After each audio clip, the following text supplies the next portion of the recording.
कि grafting tape को किस तरह से हटाएं, यानी कि ये 6 महीने वाला पुराना कलम है तो इसके चांस हैं प्रूटिंग के। तो देख सकते हैं ये स्टोन ग्राफ्टिंग है, तो मैं इसकी ग्राफ्टिंग टेप को आपको दिखाता चलूँ। तो देख सकते हैं आप यहाँ पर, तो यहाँ मेरे पास बहुत सारे ऐसे हैं, तो मैं इसके ग्राफ्टिंग टेप को हटा देता हूँ। तो देख सकते हैं, तो यहाँ पर आप देख सकते हैं दूसरा ग्राफ्टिंग टेप को इस तरह से हटा देते हैं। तो यहाँ पर आप देख सकते हैं,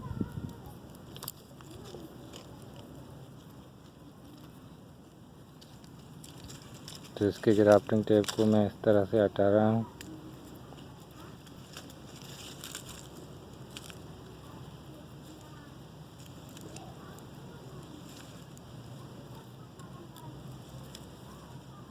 तो देख सकते हैं यानी कि ग्राफ्टिंग का जो निशान है, यानी कि हमारे जो मैंगो सक्सेस हो चुके हैं।